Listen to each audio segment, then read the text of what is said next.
PhD somewhere? That's it, I'm done. Yeah. So are you a full-time athlete now? I'm full-time athlete and then part-time working at a clinic in Austin, Texas. Okay. Provides healthcare to people who don't have health insurance. And is that important to you to fill your time a little bit and use your qualification, your learning? It is, yeah. I think it's really good to have other things that you're passionate about too. Track can be really demanding on the mind and body, and so having things outside of the track that you care about is really helpful. It just keeps you as a full-rounded person. And Massachusetts is home. Yeah.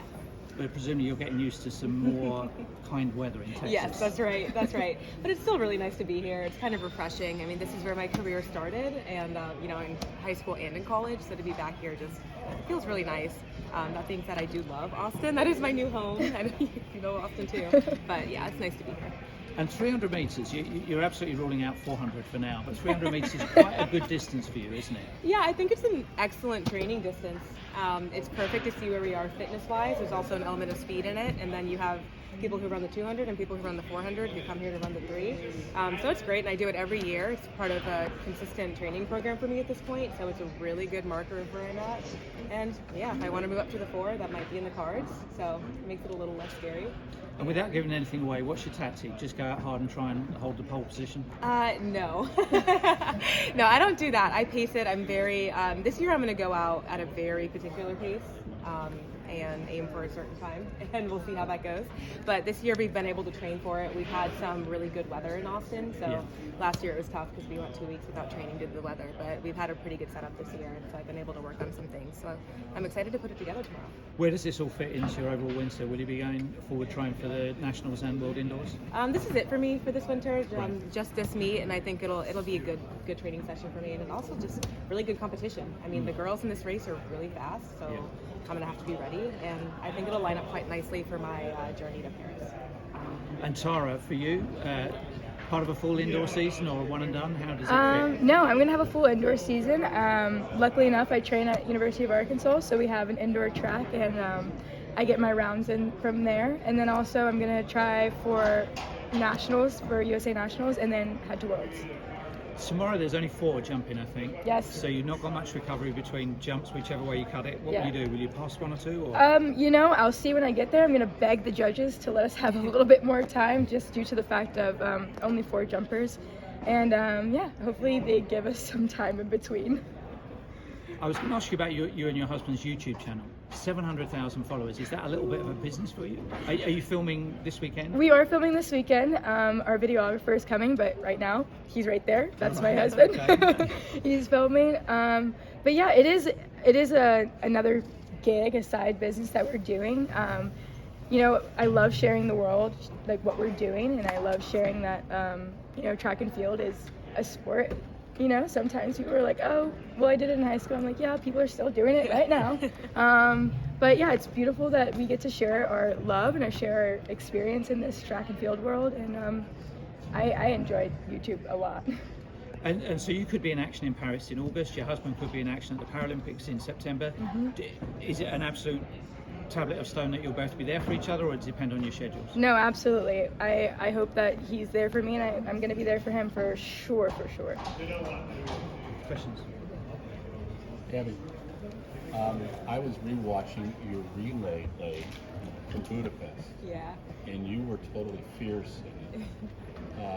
What do you tell yourself before you're running or walk? Do you say anything? Do you talk to yourself during the leg, or do you just run like hell? Well, for that one, so I didn't know that I was going to be running third leg until that morning, so it was kind of intense. Yeah, and so I think we all kind of came together before that meet, or before the race, and we were like, we're just going to have to trust each other and go all out for this because we wanted to win, and the Jamaicans were in the lane over. So I was just hyping myself up before that race, and I was like, we're going to get the baton around by any means necessary, whatever it takes, and we're going to do it fast. And that's all that mattered, and that's what we did. Gabby, you balanced last year all 3 events, 100, 200, 400. Of course, you focused on the 2, but what's the plan looking into 2024? So the 200 is going to be my main event. I still want to get a gold medal in that, so that's my baby, and I'm going to work towards that. And that's my main goal. That being said, I still feel like I have a lot to accomplish in the 100, so I'm going to be training for that too.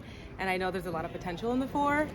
Being a sprinter, we have the opportunity to be in the relay pool for multiple events, which is really exciting. So I'll be training for all 3 events, and I'm not a one-trick pony, so I'll see if I can do it all. But I think I'll be running the 200 at trials and probably the 400. Just curious, in a perfect world, would you like to see a 300 outdoors? Do you feel like that's kind of maybe your perfect event? I think it would be fun, but I don't think we need a 300 outdoors. I think we're all set with the short sprints that we have. But I mean, it would be fun. Absolutely, I would love to do it if it was an outdoor event. When it comes to relays, what would your preference be? Like 4x1, 4x4, or mixed 4x4? Are there any of those that really stand out? It's tough because in the US we have so many amazing sprinters, and you just have to work with what you have and what people are capable of doing in that moment. People's schedules are all very different, so you have to just make it work and be ready for wherever they can put you. So I'd be happy to be on any team, wherever they need me. Like the 4x1 last year was a perfect example of that. They just needed me on third leg that day, just because of the situations and how people could practice and what was going on, and so we all just have to be prepared for that. Gabby, the last Olympic year, 2021, you said was kind of a low for you, where you were thrust from someone a lot of people within track knew to like a lot of people around the world knew. Sort of knowing that kind of level of expectation or attention, like how does that experience maybe help you going into this year where there's so much, again, it's Olympic year, a lot of noise, stuff outside of just your competition? Well, I've grown a lot as an athlete in the last few years, just dealing with a lot of the attention, a lot of success, a lot of failure, and so going through all those ups and downs and being around it all, I just feel more equipped and better prepared, and I'm in a better mindset, like mentally, I think, to deal with all of that. And I'm just kind of a more mature athlete, so I feel comfortable going into this and putting myself on the line and doing my best and knowing what's going to come with it. Last year was a really good meet for me because it was my first time competing on a major championship stage with a bunch of people, and so getting to do that and get that experience in was really, really important. Tara, you of course spoke about your YouTube and just all your presence with that you both have been putting out. How do you balance being a professional athlete while still creating content right on a day-to-day basis? Honestly, I feel like it's coming natural to us. Every day we kind of just film what we're doing, and it's almost more of story sharing and storytelling more than just filming just random bits and pieces of our life. And I think it's easier said than done, but it's easier when you have a partner that's willing to be on the same level as you professionally and social media wise. Just curious even more of because a lot of content creators, right, they're almost always thinking about I want to create this, or I'm thinking about this, right? Does that kind of get caught up in your head and take away from training, or are you able to keep that this is training, this is content?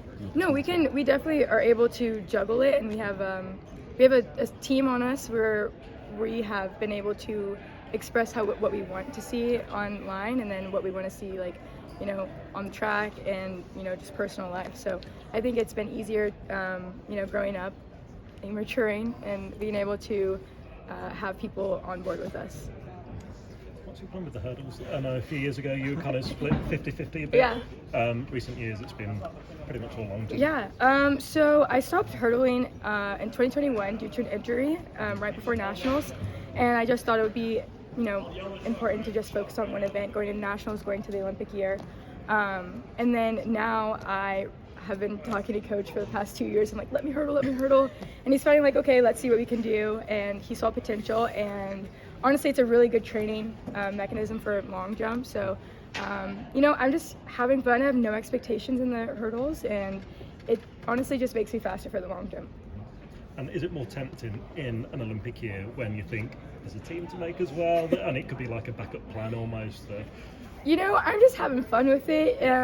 Practices are going well, so we'll see what happens if we head outdoors and do 100-meter hurdles. And following Budapest, you got silver there. Does that mentally put you in a really good position for this year, because you've got one medal out of the way, you're now a global medalist, but you've still got something to aim for? Absolutely. I feel like getting second this last year has opened up a lot of doors for me, mentally, physically. I didn't expect myself to go as hard as I am this year. I feel like that's where I matured as an athlete. And it's almost like putting fuel to my fire. Getting second place, it was beautiful. I'm obsessed with that second place medal, but gold's the gold's